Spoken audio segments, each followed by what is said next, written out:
It's 9 a.m. here in Los Angeles. Monday, March 10th, AD 2025. And it's Mexican Monday. I'm excited to share with you the Mexican song that I'm going to play.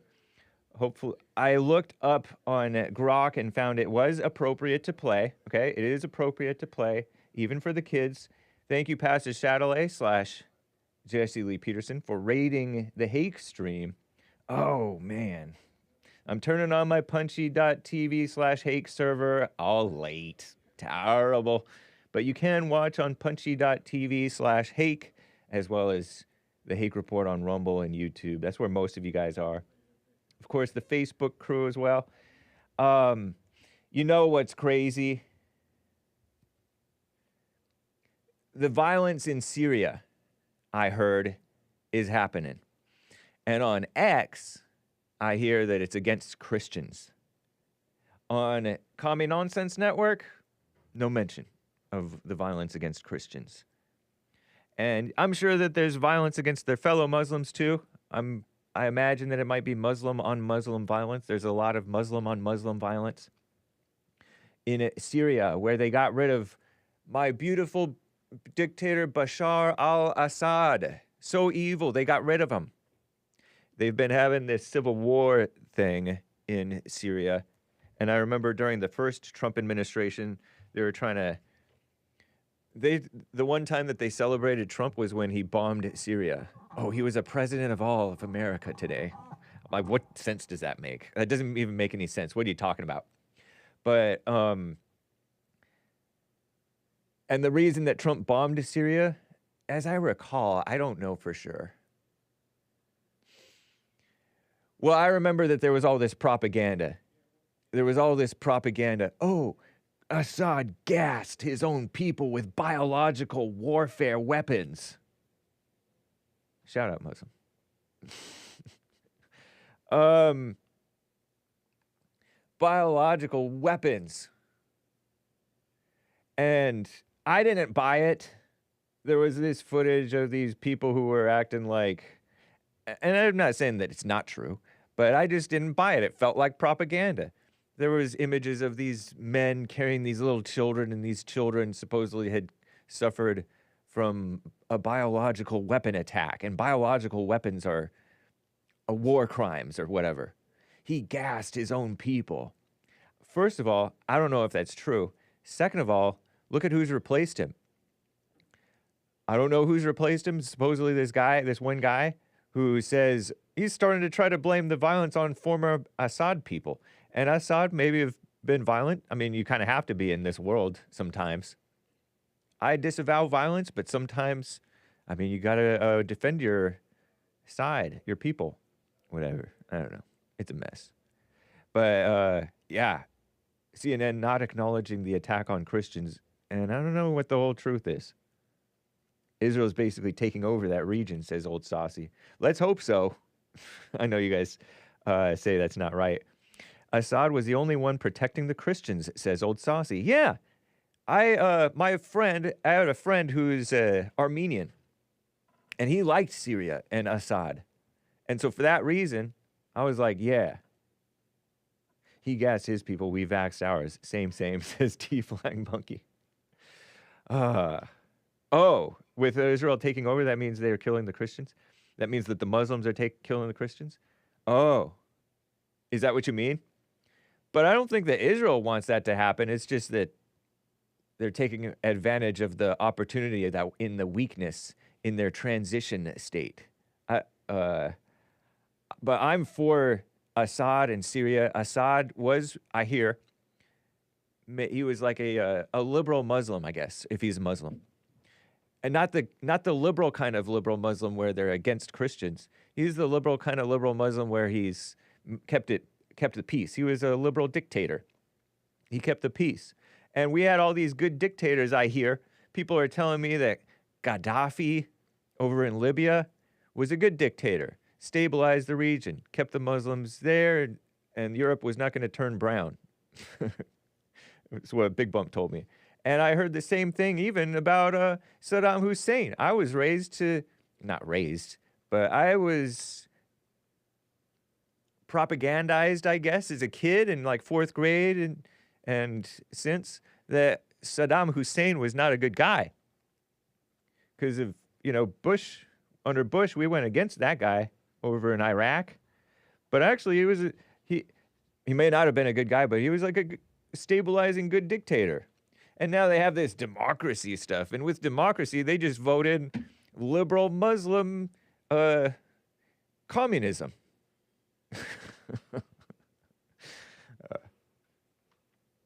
I'm laughing because it's true. Muslims are more liberal per capita, and I heard that Islam is socialism in religious garb. I don't know what keeps on happening, but if you're able to turn that thing on, thanks, Anchor Baby. A huge help. Gaddafi was a good leader, says Southern Skies. Hey, are you proud of me? I'm watching the Rumble chat a little bit. What's up, 555-555-5565? Gaddafi and Saddam both loved Christians. So I'm happy about one thing, that we have a man of peace, in terms of the world, that we have a man of peace in the White House, and that would be our greatest president, a Donald J. Trump. Because with him, there's not going to be this phony, as much anyway, overreaction to drama and propaganda and stuff like that, Yeah, he bombed Syria, but it wasn't like let's go to war against Syria. Oh, he's this evil dictator. Please, I'm not falling for it. Dictators, I'll take a good dictator over an evil democracy for them. I'll take this evil democracy here because this is what I know. Keep with the devil you know, right? But for them, I want them to have their good dictators. Or even evil but functional dictators. This is the Hake report. It's not the Hake report. I'm going to have to get that fixed one day. Maybe I shouldn't say I'm going to have to do it because I'm never going to do it then. But I will be taking your calls, guys. If you'd like to call in. Love talking with you. Shout out. And I will get to your super chats. Some of you guys are already on hold. And I did see some super chats and coffees came in. You can go to buymeacoffee.com/the Hake report. But anyway, guys, let's just get right on with the show. 1, 2, 3, 4. Oh, it's the Hake report. The Hake report. La la la. Oh, it's the Hake report. The Hake report. La la la. Hey guys! Oh, it's the Hake report. The Hake report. La la la. Oh, it's the Hake report. The Hake report. La la la. So, how you guys doing? I am fine. Do you like my shirt? How recently have I worn it? I'm not sure. But it's a nice orange shirt and it matches the sticker. The Hake report. I notice when I give them a small design, when I give the t-shirt companies a small design, because I use Printify, okay? I've moved away from Teespring, order from Teespring at your own risk, okay? Creator-Spring. But a small design, I feel like it's a little bit tricky for them to center it. So the first time I ordered this, it was like an inch or a half an inch off center. So it was an extra inch on one side and an inch fewer on the other. Crazy. Maybe even more than that. So, wow. Thank you guys for the compliments on my shirt. Much appreciated, those of you in the live chat. And shout out to the podcast listeners. Am I right? How about some appreciation for the podcast listeners? You can podcast by going to The Hake Report on, I don't know. Go to thehakereport.com and find your links to the three major ones, or the two major ones, Apple and Spotify. But I'm also on CastBox and others. Nice. Right on. So let me tell you a little bit more, I guess, about this Assad thing. Oh, I didn't really update my... If you go to the JLP section over on thehakereport.com, you can see the notes from the news and what happened on the JLP show every day, pretty much. Pretty cool, huh? Pretty fun. Hake, copious notes. Somebody said I take copious notes, and that's a good word. But let me just go over here and just show you this thing. What a mess. Assad is out and the Christians are getting harassed. I think I told you all about this stuff. But I knew I was right for liking Assad. You don't really have to know much, I think. Of course, a lot of good that does, just to know, Hake knew that Assad was okay, but what good did that do the world? Nothing. Christians are still getting harassed over there, and worse. I heard that one of them got his head cut off. Not good. You don't survive that.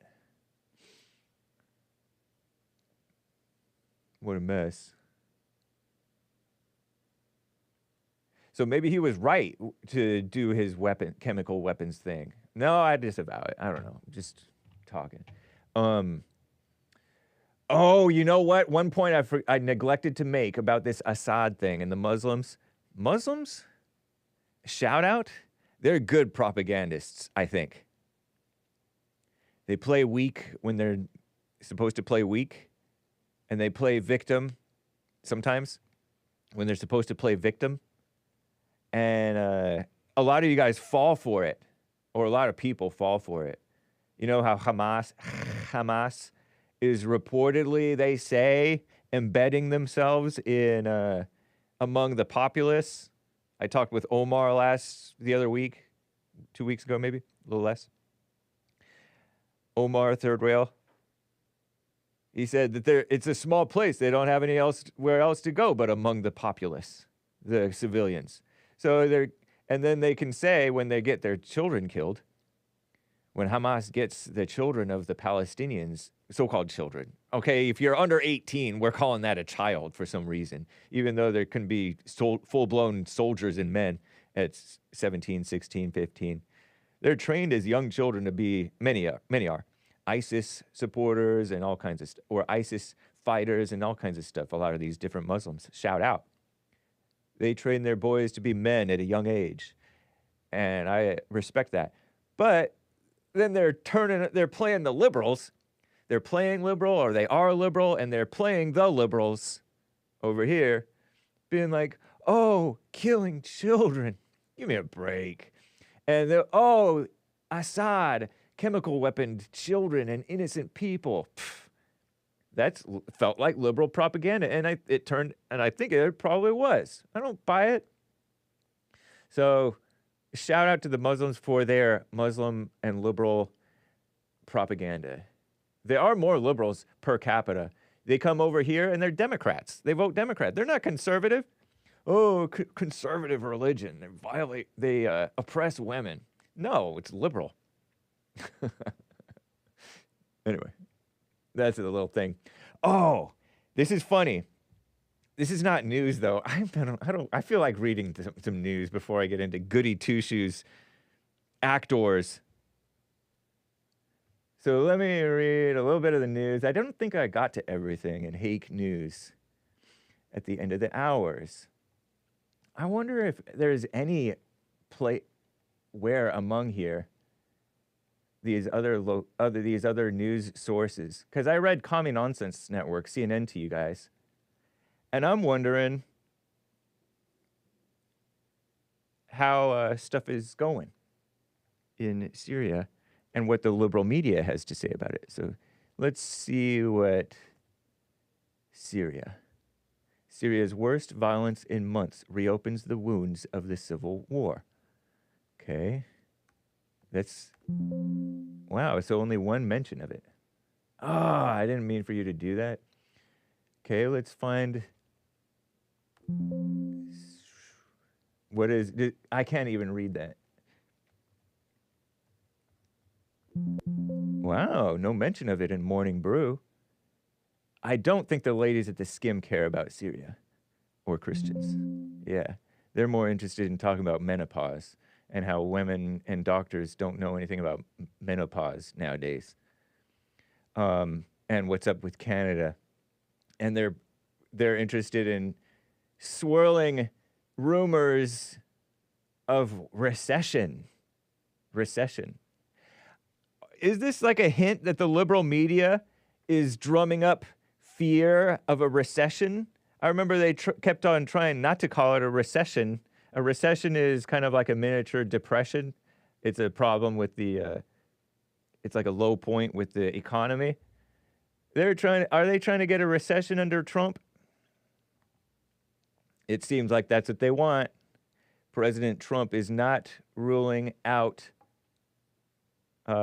recession amid tariff whiplash, because he's doing a tariff, not doing a tariff, doing tariffs, some tariffs, not all. Widespread federal layoffs. Oh, yeah, I'm for that.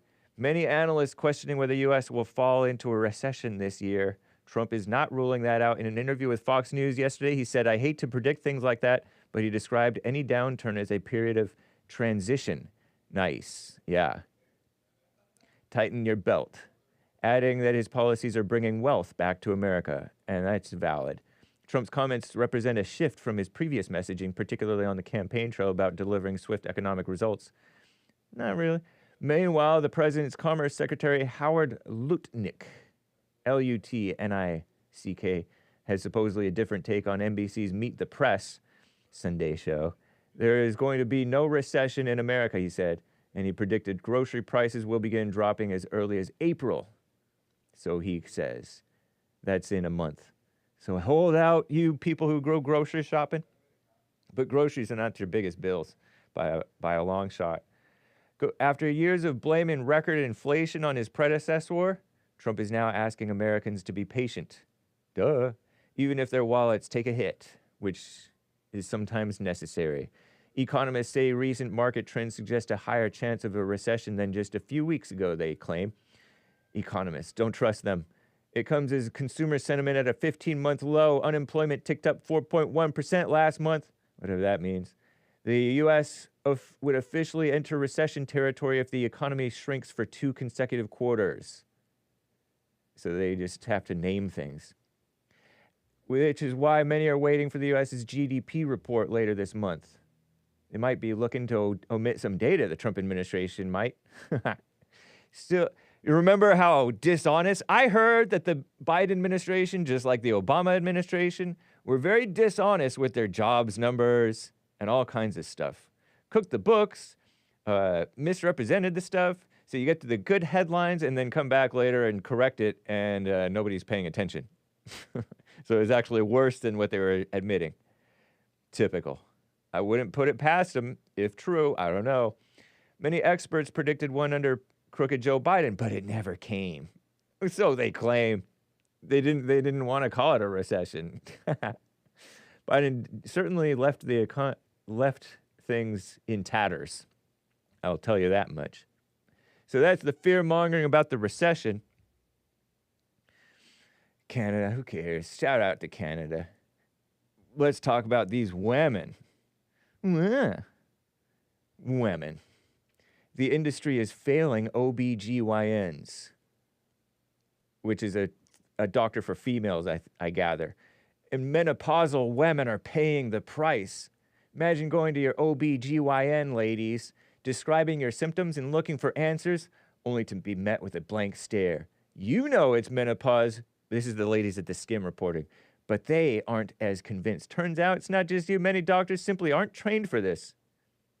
More than 1 in 5 OBGYN residents receive 0 menopause lectures during residency. That seems oddly specific. What are you talking about? Menopause lectures during residency. Residency is when you go and sit in and not sit in. Go in and practice been a doctor before you officially, something like that, right? Oh, no, you're a doctor and I don't know. According to a 2019 Mayo Clinic survey, only about 7% of these doctors, I guess, feel adequately prepared to manage menopause, I guess. Maybe that's because women try to make them feel insecure and they just spread their insecurity. Also known as hype. Lin Yan Shin.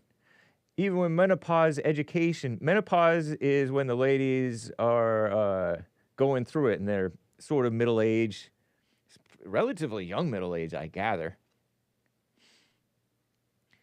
50s, sometimes 40s, sometimes under 40. That's real early, they say. Even when menopause education is offered in medical school, often tacked onto broader courses, barely scratching the surface. They want all this attention. As millennials, the largest generation of U.S. women at this time, millennials are entering menopause?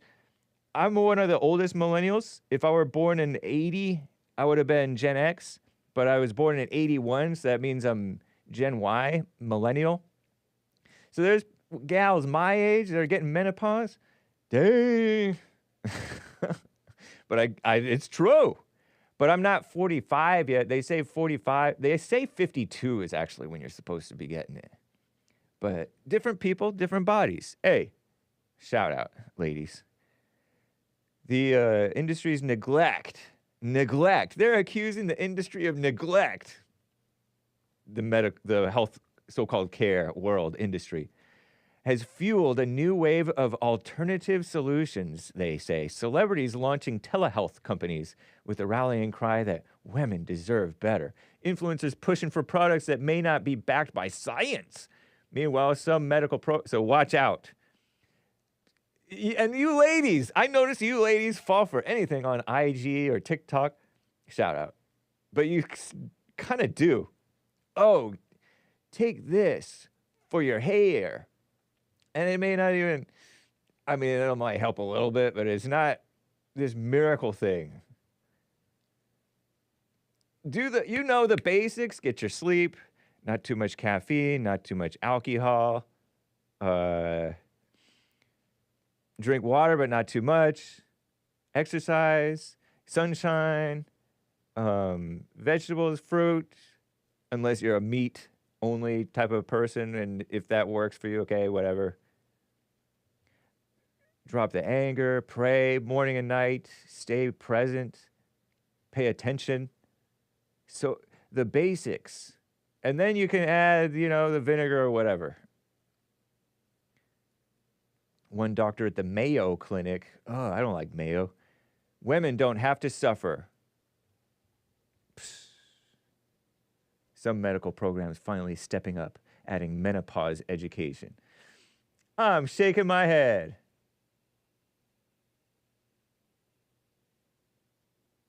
It's horrible. So the women are feeling neglected. But just because they feel that way doesn't mean they really are that way. But ladies, shout out. Call me, 1-888-775-3773. I want to get to speaking of that, I would like to get to a call here, guys. John in Alabama on the line here. John, thank you for calling and holding. What's up? Did they give you my question? When does a boy become a man? Yes, sir. But Derek is a he. He's not a they. I thought so. He had a lot of bass in his voice. Oh, yeah. Alpha man. If you, and I'm coming out of just absolutely nowhere with this. You're fine. So create as much margin as you need. In other words, I'd like to have margin if we start and then I go off the rails and end up getting chastised and I have to repent. I don't. You sound traumatized from our prior calls. Do I owe you an apology, man? I'm sorry. No, I didn't mean to be all like that. No. I mean, you're no, I think Is this that centered? what you guys are doing are great. So anyway, this is iron and sharpening iron. Yeah. Don't anybody take this as gospel. This is just two. That's right. two That's a guys. great point. That's a great point. Yeah.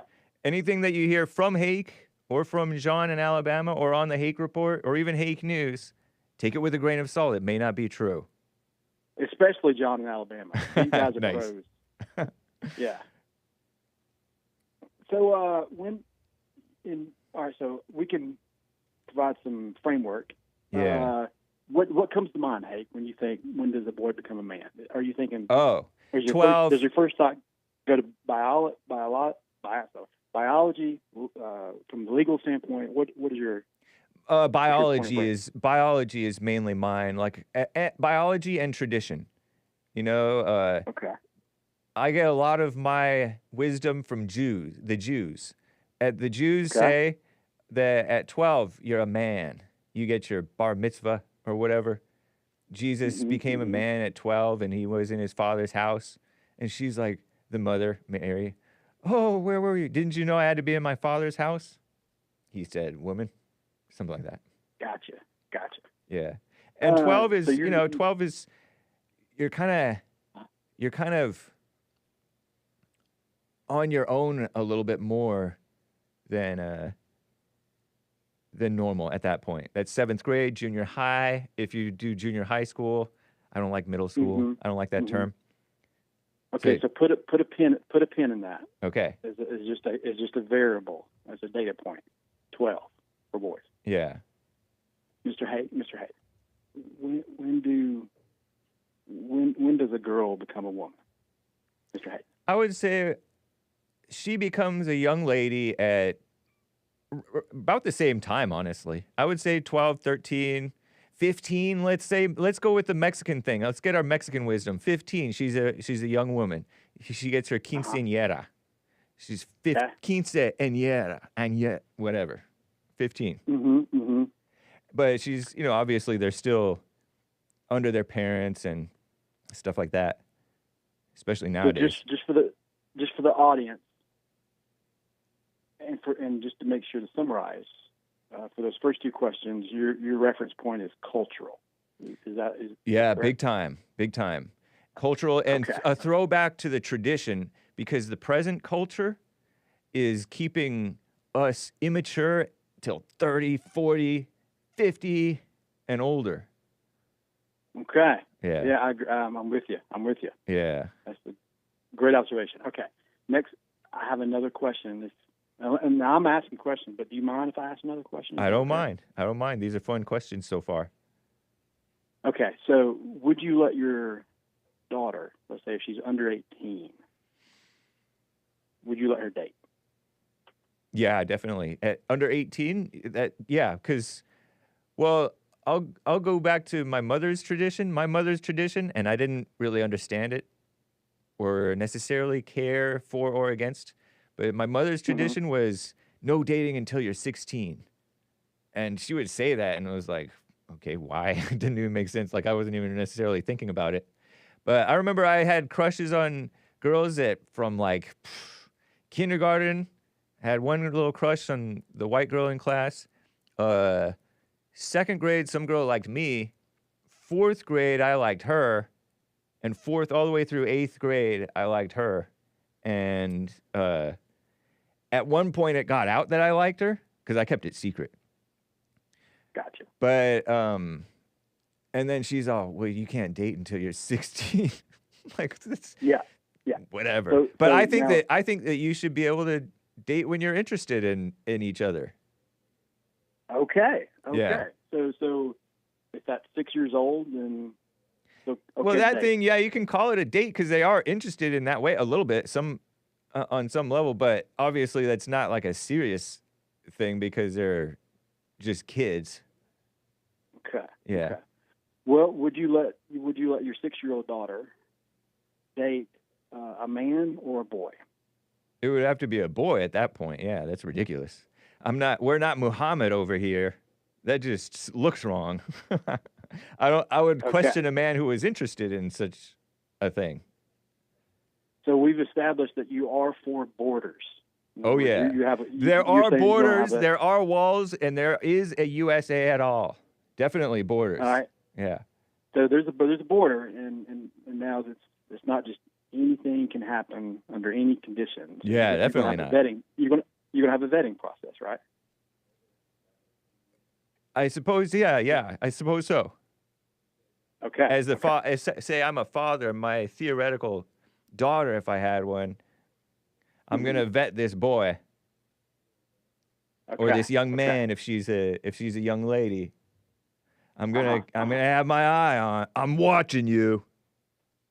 But Gotcha.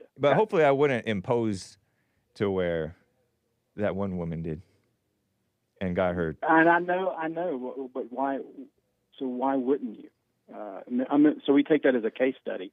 I mean, I know what you're talking about. Yeah, you know yeah. what you're talking about. Okay, so I prefer my dad's way of raising me to my mother's way of raising me and guiding me. My dad was laissez-faire, hands off. Yeah. Mm-hmm. Didn't hardly tell me anything, and I loved that. Whereas my mother gave me unsolicited advice. It was out of order. It didn't even make sense. I didn't care either way, honestly, a little bit. But there were times where she pressed an issue where she didn't need to be pressing. Are you leaning more toward laissez-faire, like your dad? Yeah. Is that what you're saying? Yes. All right. So your 6-year-old daughter. My friend, wants my to best go- friend was, he dated one of the cute girls.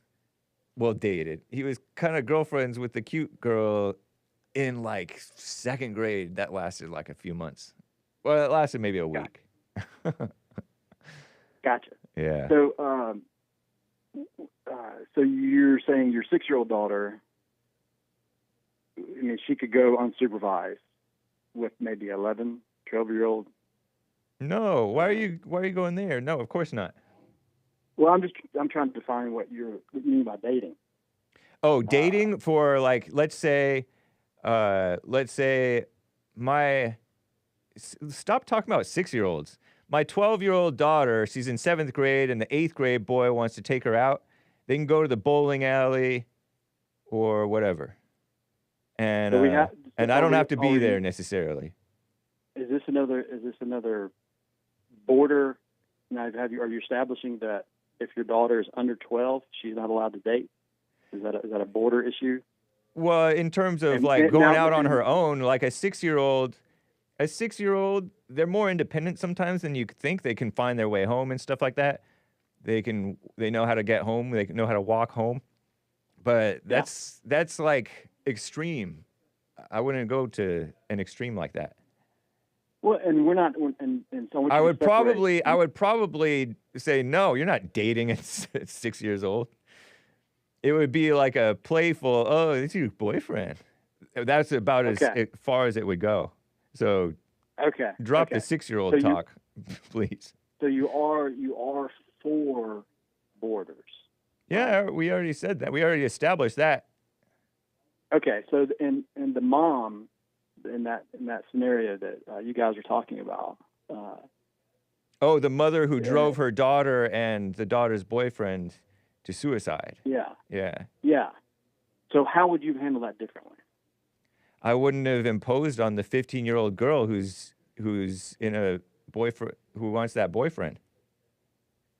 And so you would have let her.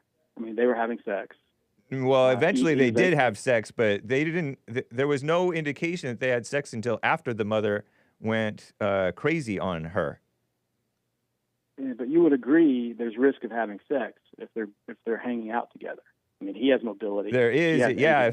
If they don't take precautions to, as in like, don't be alone together in a room, but don't be closing the door and stuff like that, then of course they're gonna end up doing stuff. Why would you impose? You kind of sound like that mother. You're putting up borders all of a sudden. Are you being sarcastic?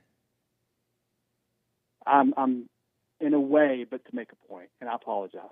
And I'll go ahead and draw a line in the sand. I mean, my daughter, she would be allowed to date from 16 on up. Why so late? Not before.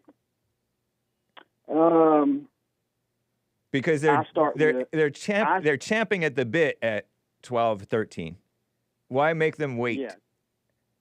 Well, I would answer all those earlier questions differently than you. I mean, when does a boy become a man? My answer would be different. When does a girl become a woman? When does a boy become a man? When he can support himself and he's on his own. And should he date when he's a boy, or when he's a man only? I wouldn't let a boy. I mean, that's you don't know if he's going to grow up or not. So he's gonna end up sneaking around and dating if you're gonna impose on him all his life like that, or he's gonna go freak out if you're. That's a poor assumption. That's a poor assumption, man. That's what happens. No, that's you're saying that. Remember, this is not gospel. You're saying that's truth. It happens. And you have little faith in, I guess, me. Okay, all right. Here's the okay. No, but I'm just saying 16 is awfully late. Here's the perfect question to what you just said. Oh yeah, and 16 if you not. Say, let me ask. Let me ask. If you say that they're going to do what they're going to do, then you tell me, and I'm listening. At what age do I submit to my children? When they turn 12? When they turn 13? What age do I relinquish authority over them, submit to their will and wishes, Mr. Hake? They're, I think 12. 12, you let them do what they're going to do. Okay. Well, I mean, she wants to get married at 12, she can. But you're going to extremes. What? No, I'm not going to extremes. Yes, you are. There's nobody getting married at 12. That's ridiculous. You're being worse than me. When I said he's going to sneak around and freak out, that happens a lot. There's nobody getting married at 12 in America. Virtually. Well, in the state of Alabama, you can get married under the age of 16 with parental consent. But there's nobody getting married at 12. But you said people want to date at 12, right? Yeah, they can date at 12. You date for a few years, get to know the person. And then you marry. I guess it really didn't go as well as I thought. I thought I would get you sort of a rise out of you when I said, when should I submit to my child? Yeah. And you said 12. Yeah. And isn't that true? Don't you basically? That's when they become rebellious and all kinds of stuff. So it's God over Christ, Christ over child, child over woman, woman over man. That's the order you're presenting. No. Where do you get that? Well, you're saying I submit to my child when he or she turns 12. Are you calling yourself a woman? Maybe because I misunderstood. That's not a child. I'm just saying that the boy has more independence. They naturally gain more and more independence from you, whether you like it or not. So there's no border. You can't enforce. ENFORCE. Doesn't matter what the rules are. You can't enforce what? Depends on what you're enforcing. A border. Enforce what border? Well, I mean, so I'm saying that I have a rule, and you say the rule's no good because you can't enforce it. To me, that's just in the world of politics. That's a Democratic, position. That's a Democrat's position. Is that, hey, we have a law in place, no illegal aliens, but the Democrats say don't enforce it. Republicans are like, watch me, I'll enforce it. Well, you can have a sensible law and you can have a senseless law. I don't see the sense, but parents can do what they want. But I don't see the sense in saying it's 16. That seems mama. That's what my mother said, and my dad didn't say anything. Ask me, and you test me. Put me to the test if my reasoning is valid or not. Ask me, why would I do 16? Oh yeah, why do 16? Well, because she doesn't need my permission to get married at that point. She get married if she wants. But why are you saying there's a lot of time of dating before marriage? Mm-hmm. So people are biologically they're interested in one another. Certainly by 12, 13, 14. If she's 16, 17 or 18, and even if she's 20 and she's still living at my house, I'm going to say to the young, and if she brings a guy home, okay, I'll say to the young man, here's my vetting process. And I'd say, show me what's of value to you. Where do you get your values from? Bring it to me. Is it your voting card, how you'd vote, Republican, Democrat? Is it what college you would go to and why? Would it be Quran? Would it be the Old Testament? Would it be the Christian Bible? Show me something. Number one, what your values are before my daughter leaves with you. And then number two, I'd say, show me your balance sheet. I want to see assets and liabilities. Mm-hmm. If you're in debt, Proverbs 22:7 says the borrower is slave to the lender. Right. So if you're a slave, you're not a man. I don't let my daughter date slaves. Yeah. And then thirdly, I would say, let me see your business card. And business card meaning what's your occupation? And this is getting to the income statement part of it. Do you have income? Yeah. And so if he came here at 16 in his mom and daddy's car, I would just ask him, man, do you own that car? No, it's my mom and dad. But why are you thinking about marriage when they're just dating? They're just interested in each other. Kids aren't even necessarily interested in marriage. Most normal kids aren't. They're just interested in hanging out with one another. I proposed this question to Joel. Joel. So this is Joel. Sorry, my apologies, Joel. He's a good-looking man, by the way. I think he's underappreciated. So underappreciated? Did you say?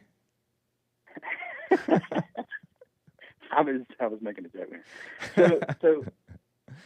So I would say what I said to Joel was, and this is now again, I've yet from our conversation, I've yet to move the needle on anything about the vetting process, the rules. And now we're not talking about enforcement. We're just talking about what the rules should be. Yeah. So from this conversation, I'm not convinced that I should do anything differently than what I've suggested. Oh yeah. Culturally speaking. Uh-huh. Culturally speaking, I would ask the question: do you prefer a culture of marriage risking maybe more broken homes, or do you prefer a culture of celibacy and long dating process and risk more abortion, more illegitimate children? I say pick your poison. You're assuming, I'm trying to moderate my tone. I hear a lot of assumptions. No, speak your mind, man. Don't be moderating your tone because you're not speaking clearly when you're trying to moderate your tone. That's part. If I'm not winsome and of the spirit, then I'm a clanging, cymbal, banging gong. If it's not in love, then it's not worth listening to. So, but tone is not love. Moderating your tone doesn't mean that you have love. I'm corrected. You know what I mean? Corrected. So just speak your mind and get to it. So, I mean, what do you prefer? And do you think those two things side by side? I mean, don't you think those are valid? Would you prefer a culture of marriage, or a culture of sort of forced celibacy and long dating process? Because everybody's horrible. Women are horrible. Men are horrible. Nothing works. Keep it in your pants. Ignore your sexuality. It's all bad, And you're spiritually, you're using spirituality as a bat to make somebody a eunuch, and denying reality that people want to have sex. That's my observation. So I apologize. I want people to know. So I'm an idiot. So you from Alabama. You are pushing. It sounds like you would push for marriage. Just get married. Doesn't matter to who necessarily.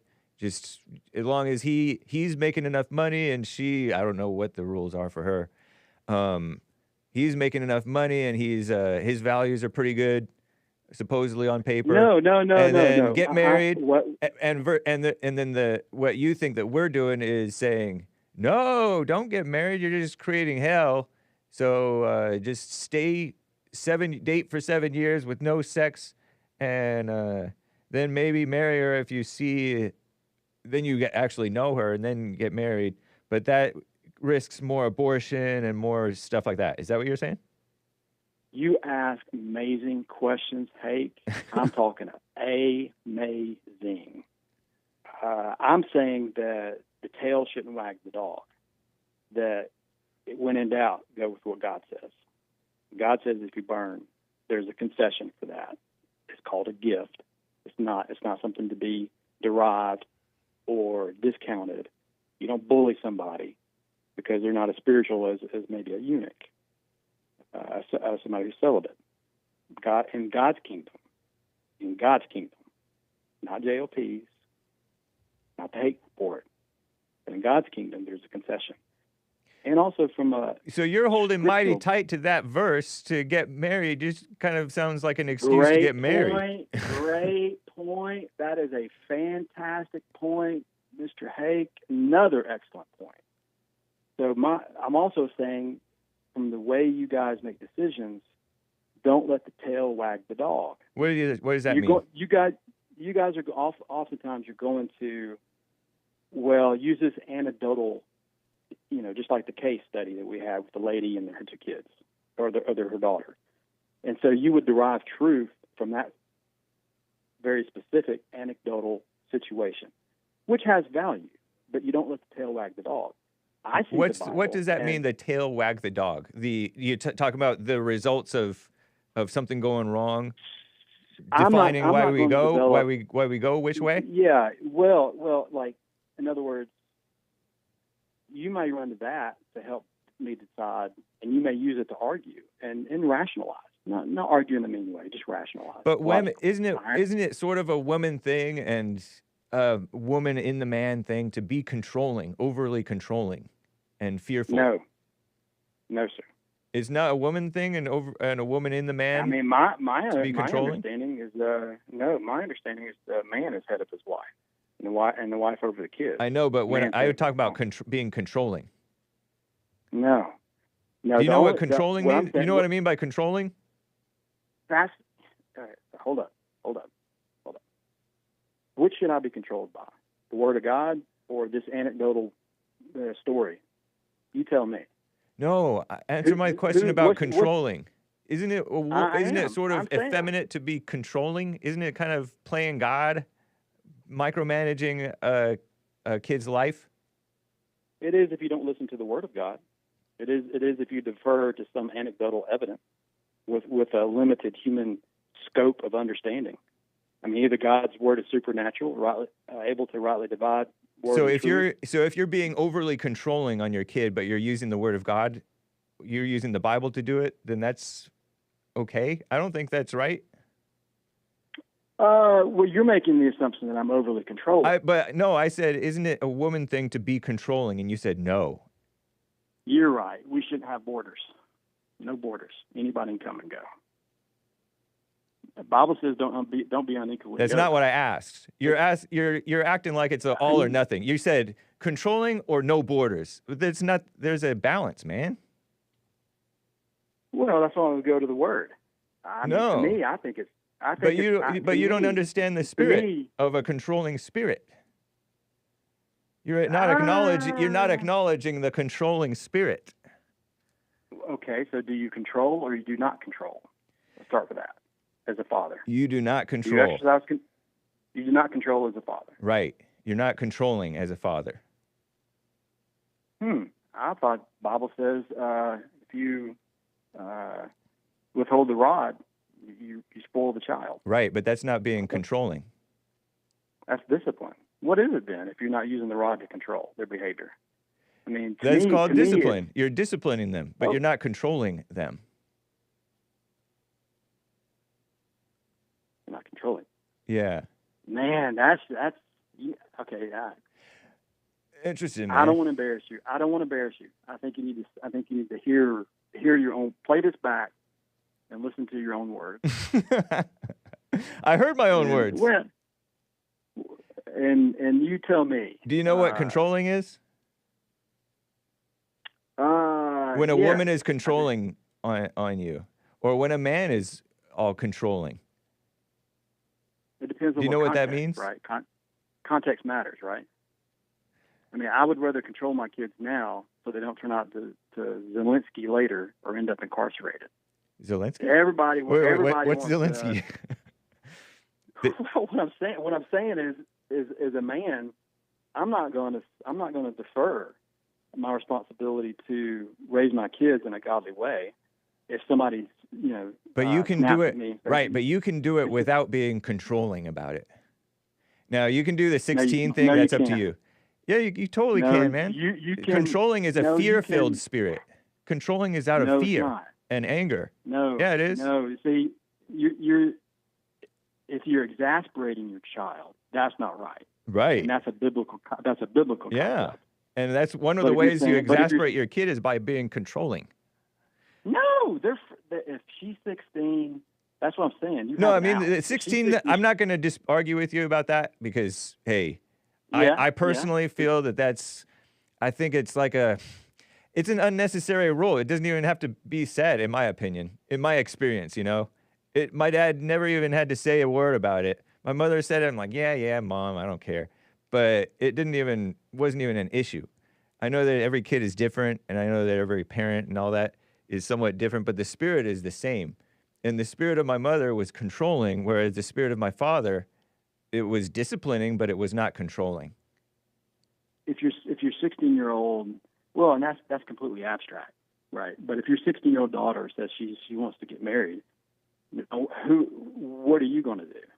Are you going to just let her? What's abstract? I would. So when I said that the spirit of my mother was controlling and the spirit of my father was disciplining but not controlling? Yeah. So how is that abstract? It is. I get you that it's abstract, but does that mean that you don't understand? I'm saying that your worldview is skewed. I'm saying you've been drinking out of the JLP water for too long. This has nothing to do with JLP. Before I ever met JLP, I knew that my mother was controlling, and then I knew that my dad was more hands-off. It was something I appreciated about my dad. Right. So that has nothing to do with JLP. Now you're just, No. I mean, and you turned out good. making some accusations. Right. So you don't even really see the wisdom that JLP is sharing on this issue. No, I didn't say. You putting words in my mouth. No, because you said JLP water. Like JLP is different from the Word of God. What he's saying is different from what the Word of God says. Let me back up. If I was going to help somebody decide about what to do with their daughter or her son, or me with my daughter and my son, yeah, I'd spend a lot more time in the Word and less time in what that black lady did. To her daughter and this 18-year-old. By the Word, you're talking about the Bible. By the Bible, yes, the Bible. Yeah, but that doesn't mean that you have wisdom. To me, and it doesn't mean that you have love either. Which one's more wise, Hake? To take some obscure situation that's not accessible or known to everybody, and litigate from that, or to take the Word, which is accessible, that God has promised has got His power, and work from there and move out. Is that what you're accusing JLP of doing? Of taking that example? No. We don't live in the past. Is that what you're accusing JLP of doing, though? No, sir. Then why would you ask that question? Because we're in the moment. And in the moment, are you accusing JLP of litigating from this horror story of the mother who drove her daughter to suicide along with her daughter's boyfriend? Are you accusing JLP of litigating from like a horror story from this extreme case? No, sir. Would you say that he's doing that? I'm not saying that at all. I'm just asking a question in the moment. Oh, okay. Man, interesting. I'm not reflecting in the rear view. I'm saying as of right now, you as a counselor, what's your, for the audience, this is for the audience. Yeah. I would say don't be overly controlling to your kids, especially as they struggle for their independence. No. That's what I would say. I would leave it kind of open. But that's not the question. My question. But it's a dumb question, man. I don't care to. It may be. Address it. It may be. But which. I gotta run. Okay, dude. We've been talking for half an hour. We talked for 45 minutes last time. I know. I will. And that's not your fault. That's my fault. No. I'm sponsoring you guys. I'll support what you do. Right on, John, in Alabama. Yeah, man. Take care. Okay, buddy. Bye. Denny in Bulgaria is on the line over here. Sorry, guys. John, my apologies. Denny, thanks for calling. Good What's up? evening, Mr. Hake. Thanks for taking my call. How are you doing, sir? I'm doing well. Do you guys observe daylight saving time right now, or are you still on standard time, or do you do it at all? I don't know about that. I mean, it's still the same time as it is. So Okay, so I didn't start an hour earlier for you? You did start an hour earlier for me. That's I actually wanted to call you when your show started. Uh-huh. Because your show used to start like in 5 minutes from now. Right. And I went checking. He was already on. And Yep. Which is funny because I watched Mr. Peterson's show and I caught the Mr. Peterson show on time, but I somehow forgot about yours.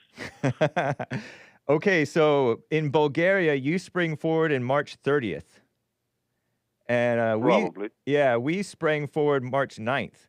So for a few weeks here, I'm going to start an hour earlier, and then it'll be back to normal time. As it's always been. Yeah. But I don't really pay much attention, Mr. Hake, because I wake up at 5:30 or 5 o'clock or 6 o'clock. It depends. Yeah. So, you know, and I go to work at 8 o'clock, and very often I don't even have to go to work because I work from home. Yeah. So it really doesn't impact me a lot. Right. Nice. That's cool. That aside, Mr. Hake, I wanted to call you. I wanted to hear what you think about the situation in Syria and the slaughtering of the Christian population over there. Is that what's happening? I heard that was what was happening, but CNN didn't tell me that. Probably a lot of things they didn't tell you. Yeah. There's no such thing as Syria anymore. Ever since Assad left, Wow. Syria only is on paper. Syria doesn't exist.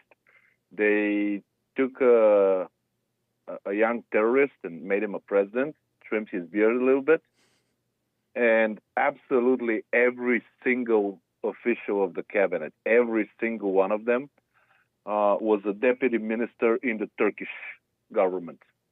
Like, I know you don't have ministers. I forgot what you guys have there, but Congressman or I forget. Secretary of something. You have like a minister of transportation, minister Oh, of yeah. defense, minister of. That's right. Okay. All of those deputy ministers went to Syria and they became ministers over there. So the orders of everything right now that's happening there is coming from Ankara, from Erdogan. And this is very dangerous and very interesting because they really hate the Jews. They want to take Jerusalem back. Oh, really? So these are Turkish people involved All in of the them. Syria. So the Syria civil war was really Turks. Is that what you're telling me? Turks versus Bashar al-Assad's people? Assad was an interesting character. He was tremendously educated. He was very cunning. He was very smart. And he was insanely weak. Oh, Assad. He wanted to implement... Whoa. He wanted to implement the European model. But keep in mind that the guy is officially an eye doctor in London. This is what he was. Whoa. He was never meant to be a leader. His older brother was supposed to have that post. His older brother died, and his father was forced to, call him home. But he was supposed to be an eye doctor, and he was. He was actually pretty good. And he was living in London, where he met his wife. Yeah. But, things happened, so he had to go back. And when that happened, he was actually a very smart man, but he was weak. He wanted to implement the European model over there. You can't. My father used to say that a place is only as good as the people that live there. You can take the nastiest land in the world and turn it into a paradise. Yeah. Israel is a good example for that. If you've read notes of authors that were visiting before Israel, before 1948, that place was a desert. There was nothing there. If you go in Israel right now, somebody will have to tell you that you're in the middle of the desert because you will never know. It's tremendous. Wow. So civilization, it didn't appear out of thin air. It costs a lot of money, blood, sweat, and tears. And maintaining something like that is very difficult. People from that region are not like that. They just aren't. And I don't want to, sound rude. I don't want to insult people. That's not something I do. But they're just not like that. Let's say it like that. Yeah. So the vision of Assad can never work. The vision of Erdogan can, because basically what he needs is people with two brain cells, one for nourishment and one for sex. That's all. And he has plenty of those over there. Pretty much he almost doesn't have anything else but that over there. Wow. So the whole point is to remove the Christian population one way or another. Like, for example, Palestine, they are trying to remove the Palestinians. Right? They're not trying to kill them all, which is admirable. But there's no such an option. There's no such an option for the Christians in those lands. So they're just going to have to end them. Wow. And once this is over, they will have pretty much 100% Muslim population, and this will help them focus on Israel. So that's basically the end game for President Erdogan.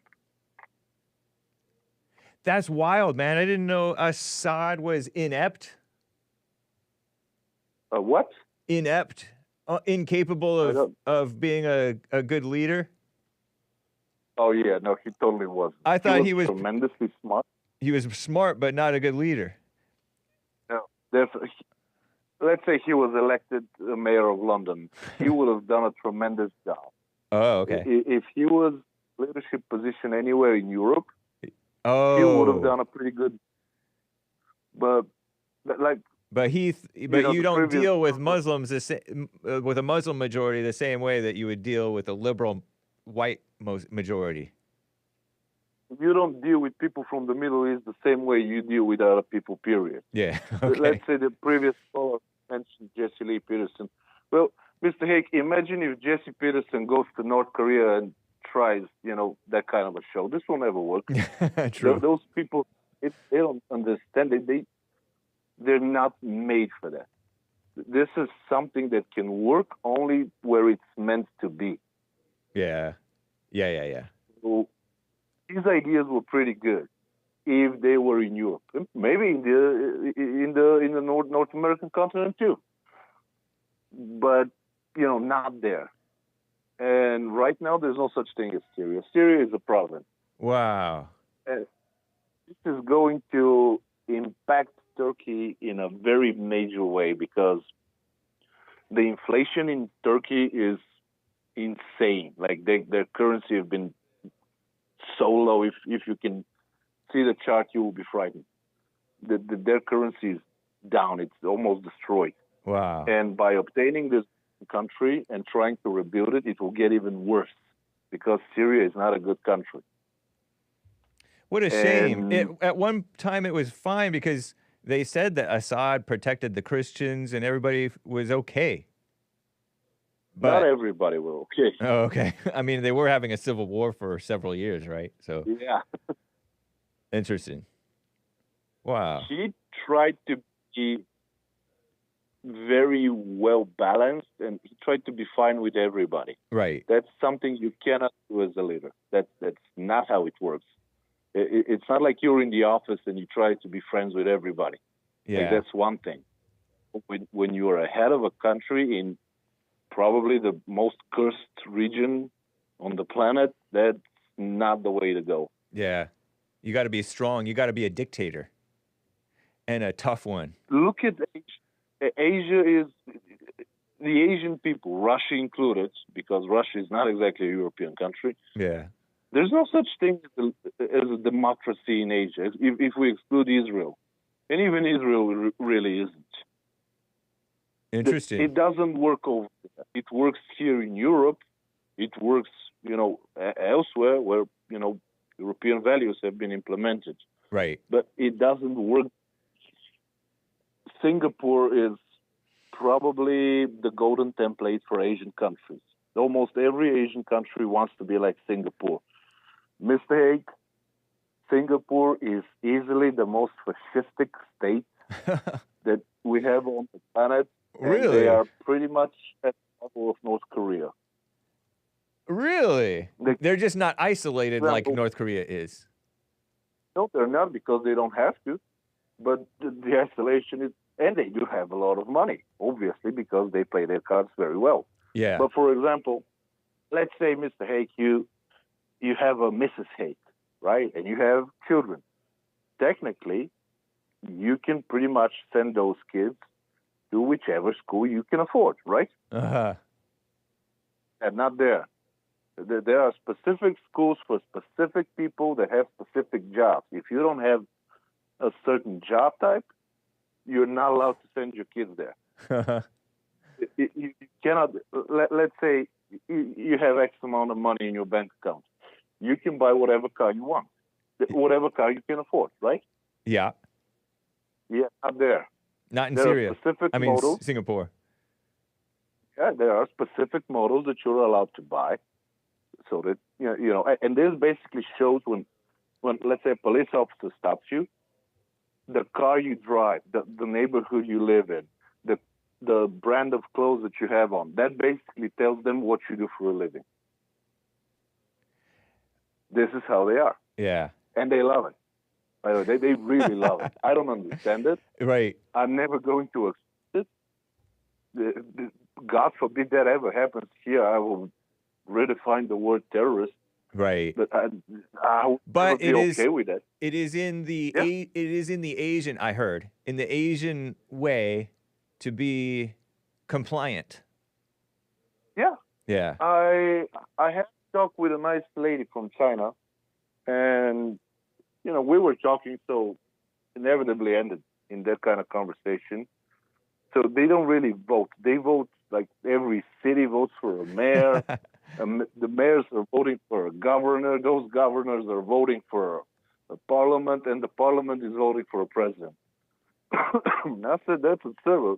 Why can't you just, go and vote? She said, we were 1.4 billion people. Who's going to count the votes? Yeah. You. Wow. So they're like that. And I'm not saying it's a good thing. I'm not saying it's a bad thing. I'm Right. saying that it's a regional thing. Yep. And they like it. Yeah. That makes a lot And of they sense, will never man. change. That's why it never made sense to me. Oh, we're spreading democracy. What is your religion, democracy? That's something that you should be spreading? It doesn't even make sense. A dictator who's a decent dictator, or a fascist country, I guess you're calling Singapore, that they're happy. Who are you to say? Yeah. Yeah. And when I said statistic, I don't mean that, they're running around murdering people. Right. I'm just highlighting that they do have pretty much one-to-one the ideology of that type of dictatorship. And people, they love it. They actually feel secure with it. Because you have Right. a leader for 20 years. You Yeah. don't get to change the government every 4 or 5 years. You don't have to change the ways. Right. And so you're not, love that that's a kind of good security. point, man. You're not tempting the women, for example, or the men to be concerning themselves with politics. And when you don't concern yourself with politics, you're not upset by politics. Because the more No, you that's concern not- yourself that's with it, the more upset you are. Definitely not true. I know a lot of people. We have a lot of immigrants, normal immigrants from Turkey, Uh-huh. and they really hate President Erdogan, but they really can't do anything about it. Right. You can't vote out. Yeah. So, but and the world is open, and if you don't like a specific place and you are willing to adopt a new one, you can simply move elsewhere. Yeah. True. So that's because I heard you on that segment, Hake News, and I decided to give you a call about that because I figured you probably didn't know the whole story. No, I definitely don't. That's interesting. Yeah. So do I hope you this think he was gassed useful. his own people? No, definitely I didn't. Okay. You know what? I know about this story, and it would have made a lot of sense because pretty much every other Asian leader would have done it, Putin included, Uh-huh. President Putin. every single Asian leader would have done, but not this one because it's not in his profile. That's an eye doctor. Right. Let's say there was a gas attack, and again, there are no solid evidence about it, but let's say there was. Pretty sure one of those generals did that.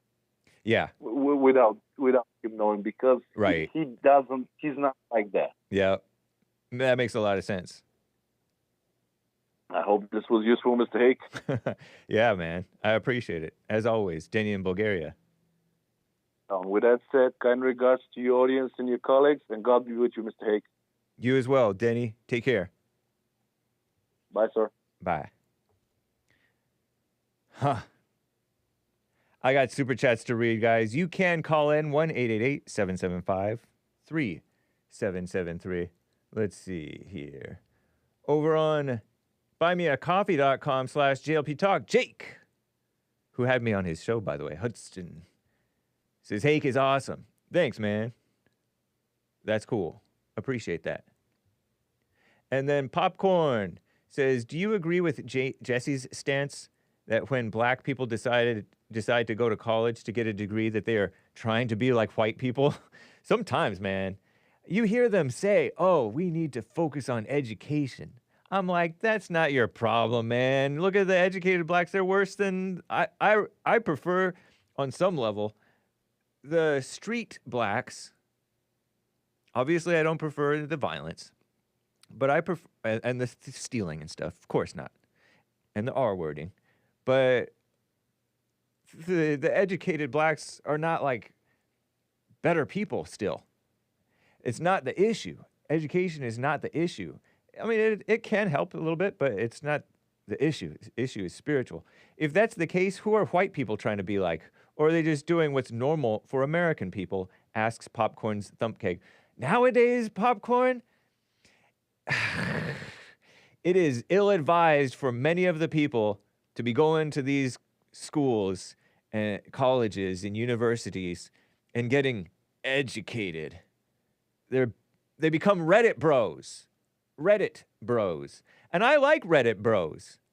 I'm not exactly a Reddit bro because I'm not a know-it-all, but they become know-it-alls and they know nothing, or they know the wrong things, or they know stuff that to be true that isn't true. Okay, so yeah, nowadays it's not good. I mean, take my story. You know, my dad said, you know, it's just get a degree, it doesn't matter what it's in.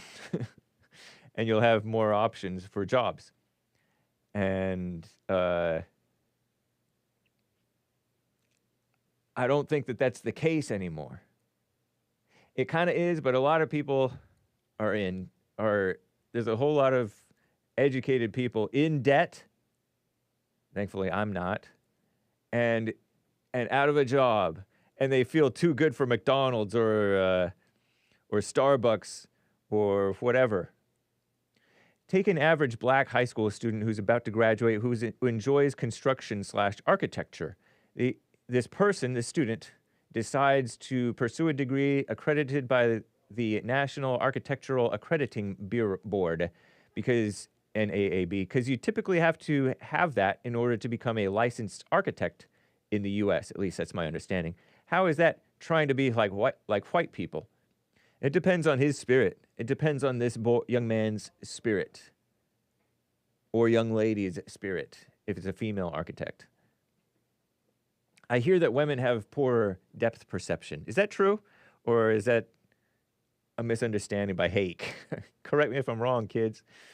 Is it possible the young man has identified a career he's interested in and wants to put himself in the best position to make it happen? That's possible, definitely. Popcorn. Because when he's speaking in terms of in general, and you gave me a specific example, and this specific example might not be trying to be like white people.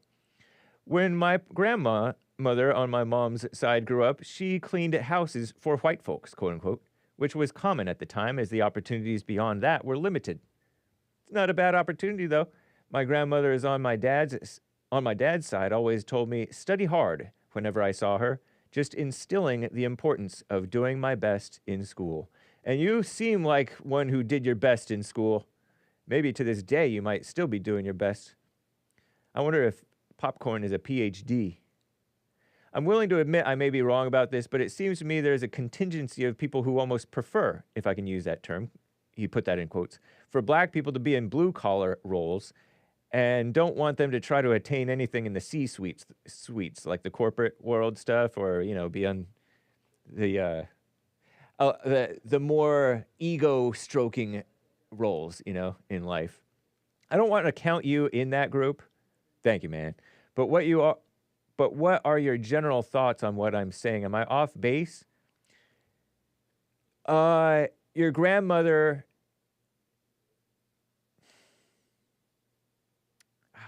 I don't know if she needed to tell you that, man.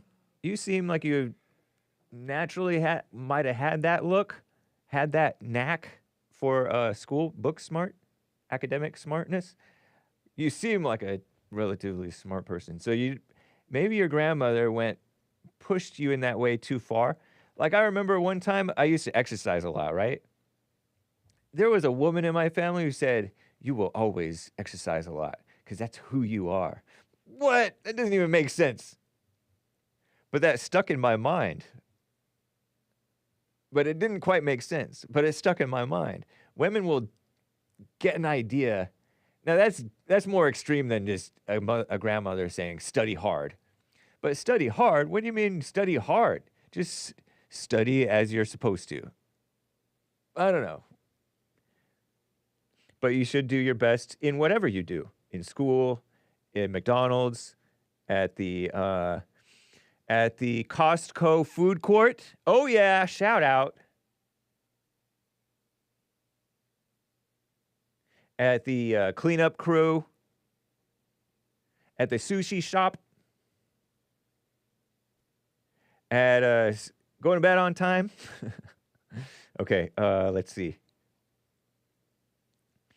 I mean, a lot of these blacks, it's better that they work at the blue collar. Don't be too egotistical. Anybody. Don't be too good for any job. You know what I mean, Jelly Bean? Unless you have a back, like your back hurts, and so you can't dig. But you better work on your back so that you're able to dig someday, because someday you may need to dig. I always encourage the junior level employees at my job to continue taking educational classes and learn as much as they can, college or otherwise, especially working in a competitive industry. Good word, man. Good word. I was thinking about, along these lines, it's different, but it's a similar spirit, Popcorn, about when I was growing up, there was this Black Angus in Arcadia, okay? Maybe Monrovia. And this Black Angus, they changed their hours. They weren't open for lunch anymore. They would open at 4 p.m. It's a Black Angus. Black Angus sells like steaks or something and stuff. Dimly lit. It's a vibe. But I guess the Asians were taking over that area. And the clientele just were dying out. And we're just not interested in Black Angus so much anymore. And it went out of business. Well, maybe that Black Angus should have learned how to make some Asian stuff. I know that or something. Figure something out. Drum up business. I don't know.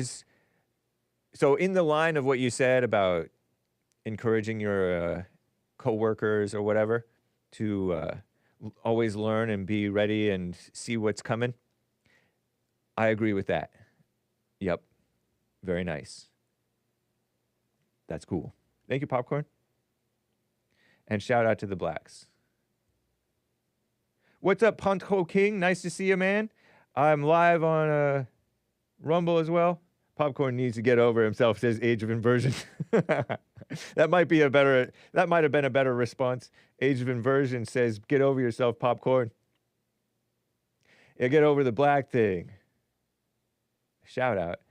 Wasn't that a nice conversation between the black Christian and the white Christian on the Hake report the other day with, what's his name from New Jersey or wherever?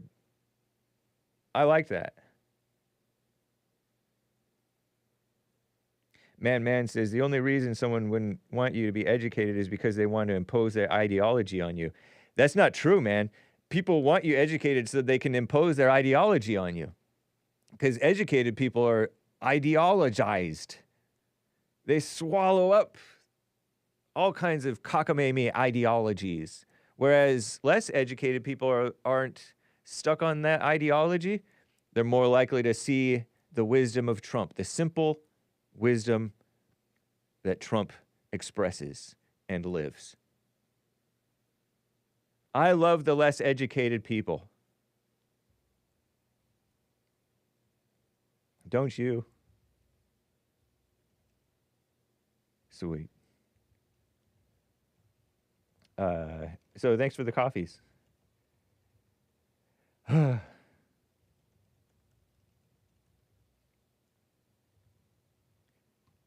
Let's get back to the news. I think. Oh no, this is not news, but I did want to get to this.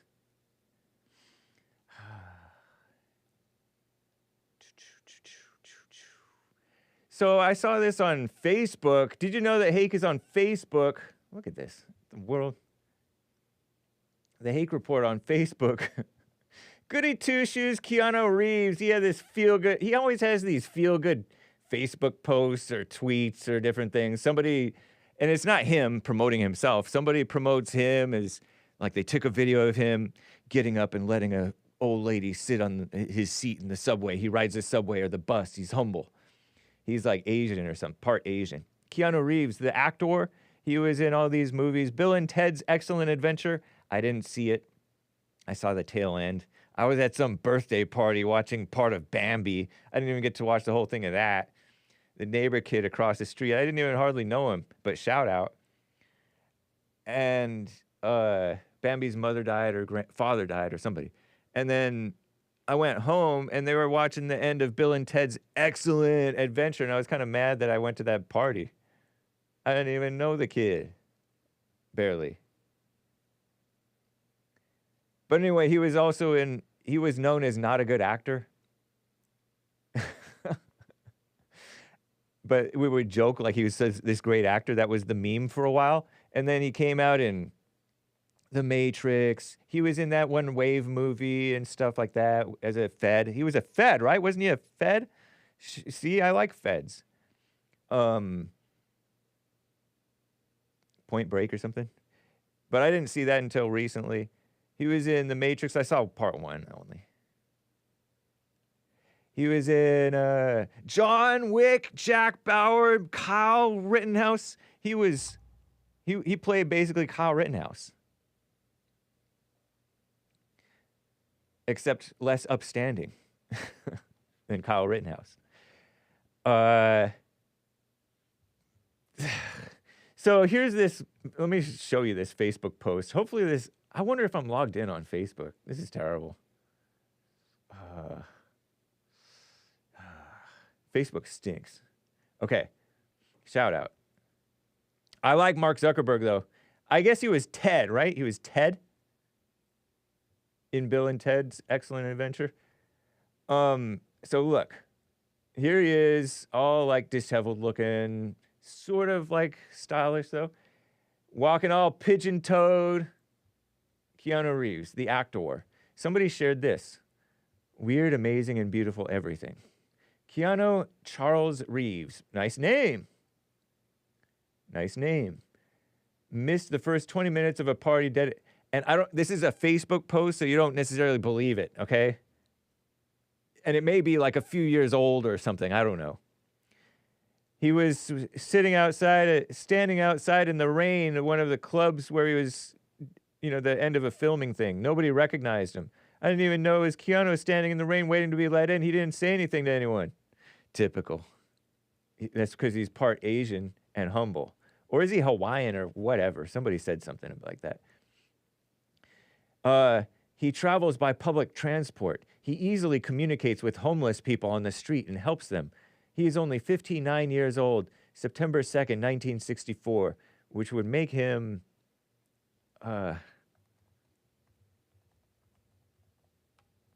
I don't think that's accurate because he's 60. He's 60. See, it was an old post copied, okay? He's 60 years old, Keanu Reeves. Dang. Don't say that, kids. That was too close to the real cuss word. But I learned darn and maybe even dang before I knew that it was whatever. So he's 60. Wow.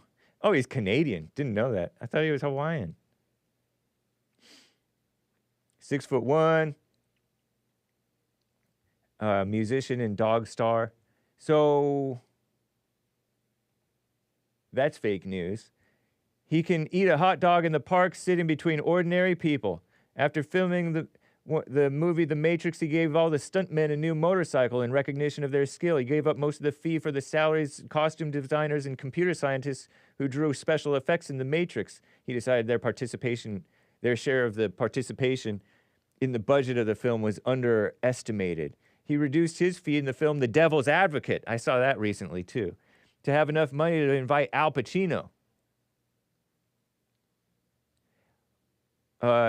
Almost at the same time, his best friend died. His girlfriend lost a child and soon died in a car accident. And his sister fell ill with leukemia. He did not break. He donated $5 million to the clinic. This is this actor, right, that we're talking about. $5 million to the clinic that treated his sister, refused to shoot to be with her, and created the Leukemia Foundation. That's blood cancer. How do I know that? I learned it when I know somebody else old got sick and died. I think from that. Donating significant sums from each fee for the film. You can be born a man, but to remain one, another story. Or something like that. ... So this person is calling him a man for all that. And how can you... Nobody dislikes this guy, Keanu Reeves, to my knowledge. Everybody loves him. There's nothing bad to say about him. He was Ted, you guys are telling me. What is this person saying?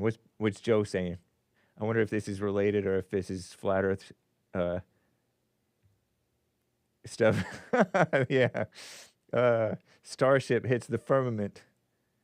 Little flat Earth space denier propaganda from here. Starship, it was meant to fly, but it's going to hit the firmament.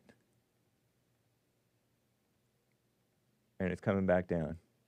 Okay. Thank you, Joe. So I'm looking over at the comments. Let me go into this person's... And everybody's speaking well of him. And saying dumb stuff like, what?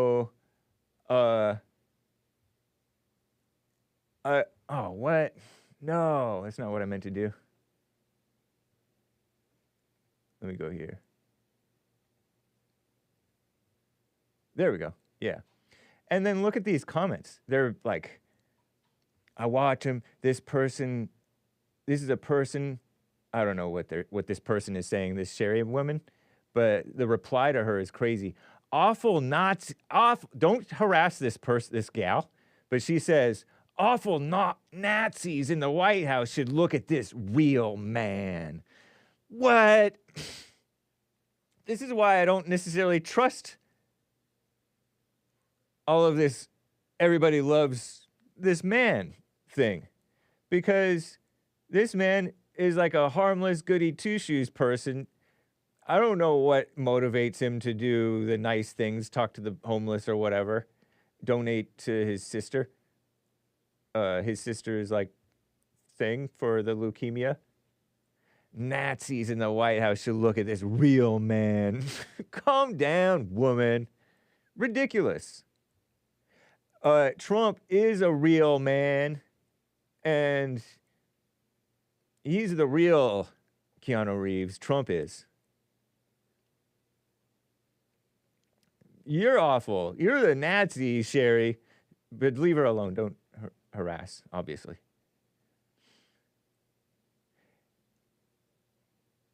He helps other people out in so many different ways, like Taylor Swift. The truth is the truth. You can't deny that, says Gerald C. I didn't know that Taylor Swift helped people. Gentle courage in motion. My favorite actor, amazing man. thoughtful, generous, caring, and his music. I haven't heard his music. I met him, just a decent, down-to-earth guy. You're not telling me anything.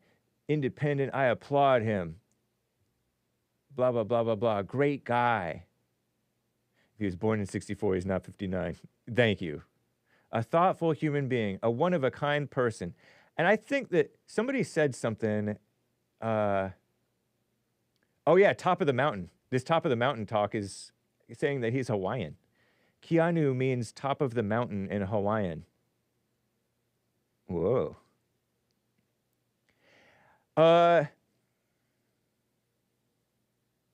He is the greatest. I love him and his movies. All this love. But I don't think that this could be motivated by guilt. It could be motivated by anything. Just because doesn't fit in with the whole rest of the annoyed Hollywood people. I think it's partly his Asianness. Is it true that Taylor Swift helps people, quote unquote?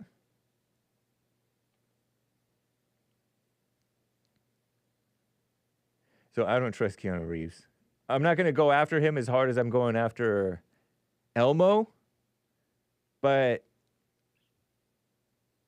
I wouldn't go after him at all. Yeah, I can't say anything bad about him either. And pigeon-toed power. Right on. No, I respect him. But what is this? So that's that. That's that guy. Please leave Keanu alone. That's Keanu Reeves. And I don't know about this spaceship. I still believe in space. It's obviously real. Okay. Next. How's Jack Nicholson doing? That's a real hero. Jack Nicholson. The legendary actor. I asked Brave AI, Brave, how is Jack Nicholson doing? Because all these actors are dying. All these great actors whom you haven't seen in a while, they're dying. And so I'm like, how is Jack Nicholson doing? You know, the guy who played Lex Luthor, he died. It was crazy. He died, I think, a week after I'm talking about Lex Luthor here. He died a week after his wife, the Japanese wife, died of the Hantavirus. You don't want to get the Hantavirus? That is the Hantavirus from field mice? See. Oh no, what did I do? Before I get all the way to Jack Nicholson.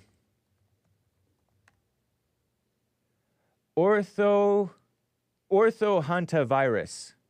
Severe, sometimes deadly disease affects the kidneys. And you get it from the dried droppings. You know how, poop when it's wet, it's so nasty. But let it dry out and then it's nothing. Well, dried out poop from these, what are they, field mice or rats or something? Rodents.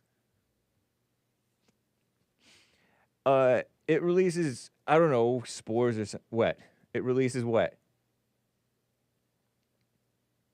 And it gets into people, and it can kill them. A 60-something-year-old Asian gal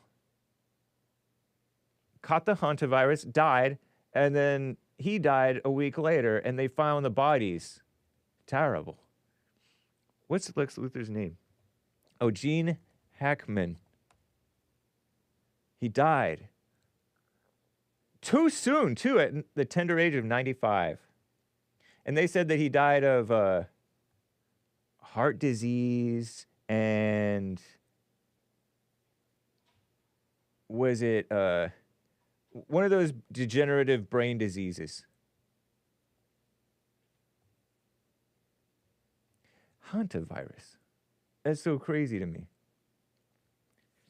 And 12 years ago or so, people got Hantavirus there was a group of people who got Hantavirus from, like, in between tents or something like that. Somewhere around here in California somewhere, I think. And it killed them.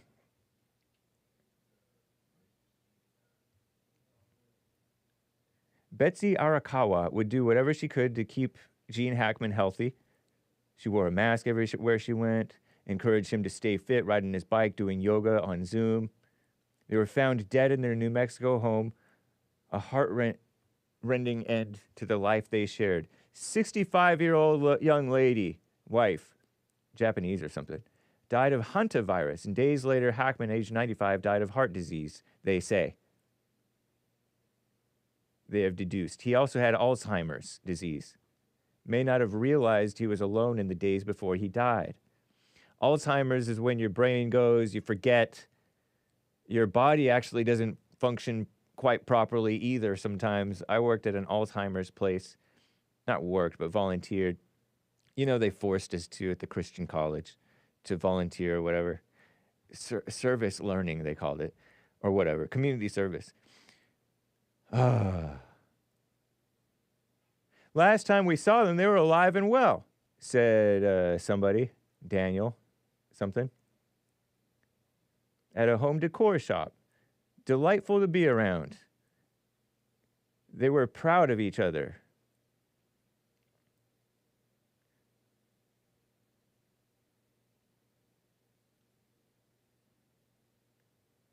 She died from Hantavirus pulmonary syndrome, a rare disease that results from infection through contact with rodents. According to some woman doctor that they're always referencing women doctors, Dr. Heather Jarrell, or Jor-El? Maybe it was Superman's dad. Chief medical examiner in New Mexico Office of the Medical Investigator. Pills found scattered in the bathroom floor. What? Leave me alone. Ads. Pills on the bathroom floor. Prescription thyroid medication not related to her death. Animal-loving couple's dog. One of the dogs was found dead in a crate in the bathroom near her body. Oh, what? She died first. Wife of more than 30 years. Left his side to be... Wait, what? Oh, they're still piecing together his days. I thought that they were trying to say that, wow, look at that neighborhood. Lots of trees. Looks very nice. And I didn't know there were trees in New Mexico. It's cool. Gene Hackman and his wife, Betsy Arakawa. His body discovered on the ground near the kitchen with a walking cane and sunglasses next to him, February 26th. Very poor state of health, advanced Alzheimer's disease. He hadn't worked since like 04 or 05 or 06. I think it was 04 was his last movie. Significant contributing factor to the Alzheimer's disease in his death, and possibly the actor was not aware his wife had died several days earlier, or some anyway. Brain disorder caused by damage to nerve cells in the brain begins. The mild memory loss can lead to inability to carry out daily activities, per the CDC. 7 million Americans it affects, they say, estimated. 7th leading cause of death in 2022. Huh. Terrible. As people advance in the sequence of Alzheimer's disease, they become more and more reliant on a caregiver. Hey, they quoted a man, Jonathan Reiner. I think it's a guy. Surgery professor. Finally, you found a man. Probably couldn't find a woman, so they had to go to him. It's unclear whether Arakawa was his primary caregiver or if he had others. What a mess. Man.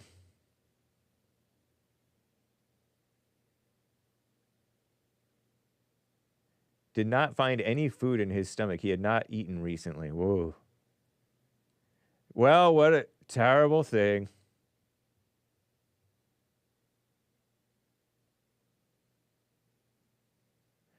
Wow. So, Hantavirus. Symptoms can take up to 2 months to show up after contact with an infected rodent. So imagine you run into a rodent a week later. You're like the next day you're thinking, I got away with it. It's fine. But you start to get fatigue, fever, muscle aches up to 2 months later. develop into coughing, shortness of breath within a few days. More than a third of people who develop respiratory symptoms may die from the disease, per CDC. What a mess. Health officials searched the couple's property for signs of rodents. They found the risk of exposure inside the home was low, but they did find evidence rodents had entered other structures on the property.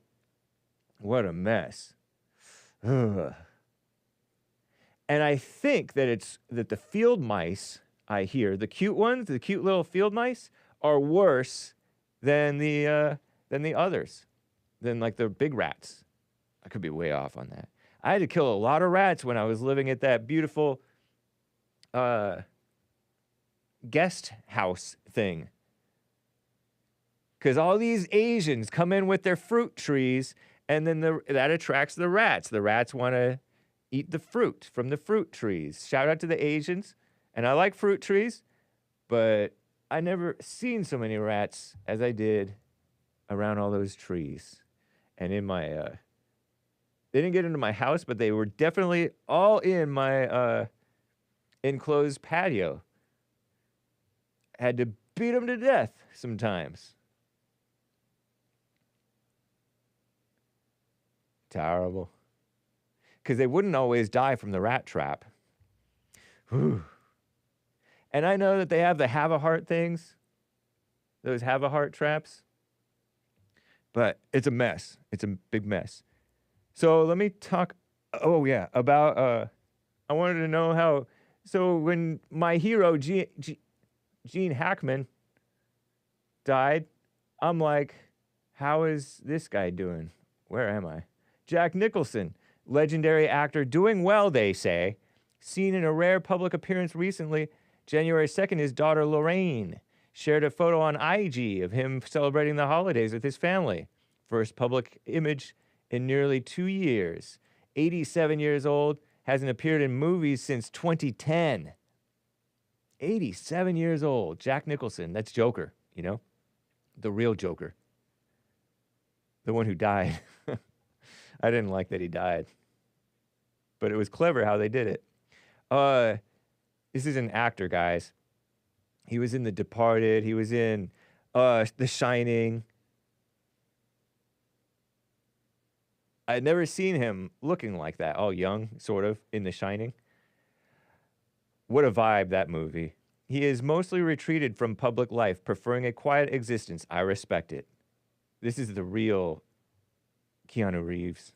He occasionally attends LA Lakers basketball games. Been spotted there in recent years, but apparently not in the last 2 years, right? This is from Brave AI, so take it with a grain of salt.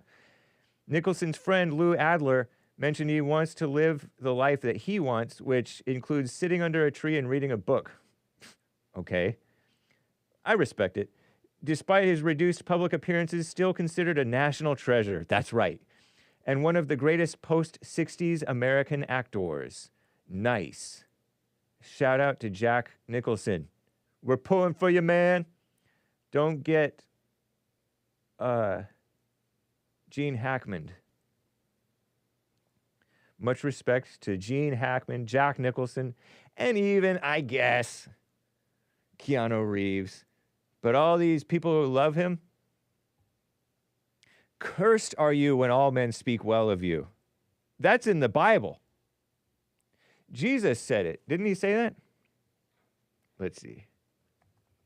Are you when all men speak well of you? Luke 6:26. Woe to you when all men speak well of you. A lot of these people who do-gooders do it from guilt. They're guilt-ridden. Let me not read. Well, I'll read the NIV because Asmodor, don't tell Asmodor. He's KJV only, but he's up with the Lord. He went to be with the Lord. We hope, right? We wish him well.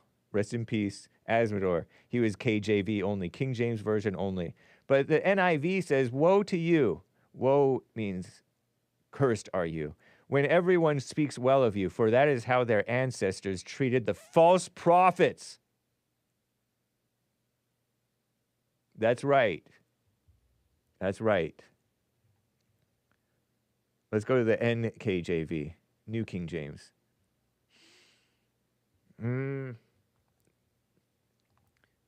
Let's see if this gets bigger. Oh, no. Now I don't know what the wording is. All men. Woe to you when all men speak well of you. Woe to you who are rich, for you have received your consolation. Woe to you who are full, for you shall hunger. Woe to you who laugh now, for you shall mourn and weep. Woe to you when all men speak well of you, for so did their fathers to the false prophets, he says. Blessed are you who are poor, yours is the kingdom of God. You who hunger now, for you shall be filled. Who weep now, for you shall laugh. When men hate you, when they exclude you, when they revile you. Well, some of you guys bring that on yourselves, right? For the Son of Man's sake. Rejoice in the day and leap for joy, for indeed your reward is great in heaven. For in like manner their fathers did to the prophets. That's right. Love your enemies. Do good to those who hate you. Bless those who curse you. Pray for those who spitefully use you. To him who strikes you on one cheek, Mexican Monday's coming. Offer the other also. You missed a spot. And to him who takes away your cloak, do not withhold your tunic either. I don't know what a tunic is. Exactly. Give to everyone who asks of you, and from him who takes away your goods, do not ask them back. And just as you want men to do you, do also to them likewise. But if you love those who love you, what credit is that to you? For even sinners love those who love them. And if you do good to those who do good to you, what credit is that to you? Even sinners do the same. If you lend to those from whom you hope to receive back, what credit is that to you? Even sinners lend to sinners, receiving as much back. Love your enemies, do good and lend, hoping nothing in return, and your reward will be great, and you will be sons of the Most High. He is kind to the unthankful and evil. Therefore be merciful, just as your Father also is merciful. Isn't that nice? I think it's nice. So, and that describes Trump. That's how Trump is. Don't you think? Is there anything else that I wanted to hit from these ladies at the skim? No, I think that's good.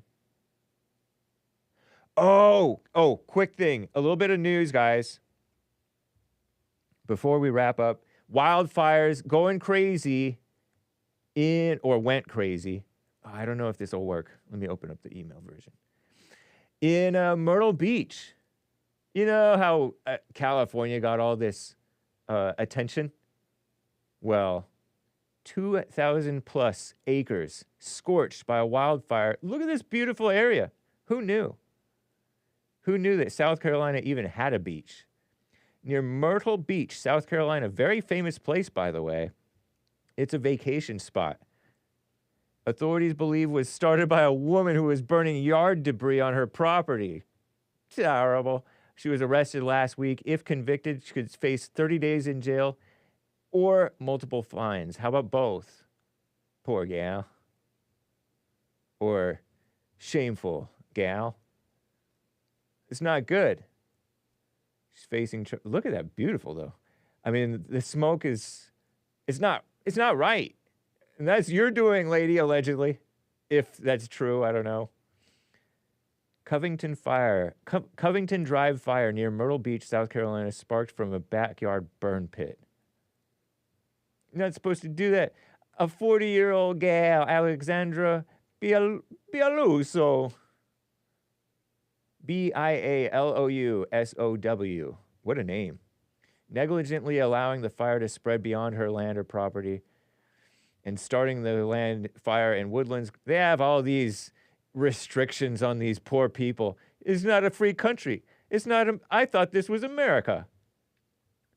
The suspect did not have an appropriate water source readily available nor did she have garden tools on hand to control the fire. She needed a man. What a shame. So we're pulling for you South Carolinians. 2,000 plus acres. I don't even know what an acre is. It's what a mule can plow in a day. I gotta go, guys. This has been the Hake Report. Callers, I cannot get to you. Some of you guys on hold are trying to get through. The rest of the super chats, gonna have to read another day. We gotta get ready for Joel Friday TV coming in next. And it is Mexican Monday.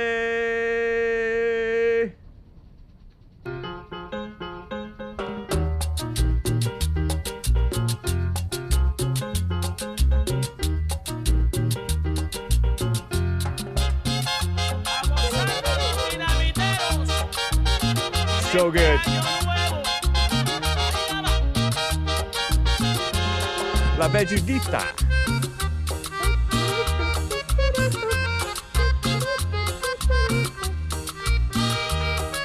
Little hairy girl. Eres una niña pomposa, cual mariposa en su jardín. Eres un pétalo de rosa, delicada como un jazmín. Divina, qué rica, chiquita, bella, velluda, velludita. Amable, bonita y caderona, bella, velluda y velludita. Hopefully it's not bad. Negros y cheverones, bella, velluda y velludita. Divina, qué rica, chiquita, bella, velluda, velludita. ¿Cómo? Y vuelve la cumbia hasta el amanecer.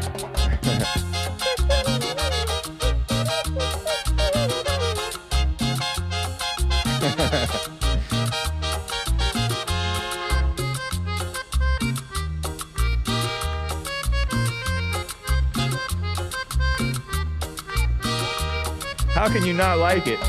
Eres por Dios la más bonita que ha nacido en este país.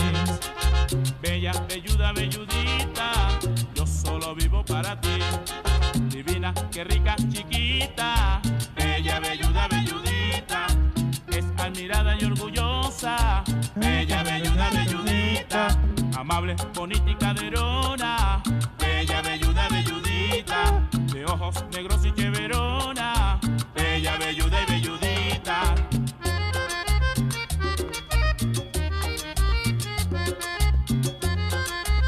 Velludita, mamacita.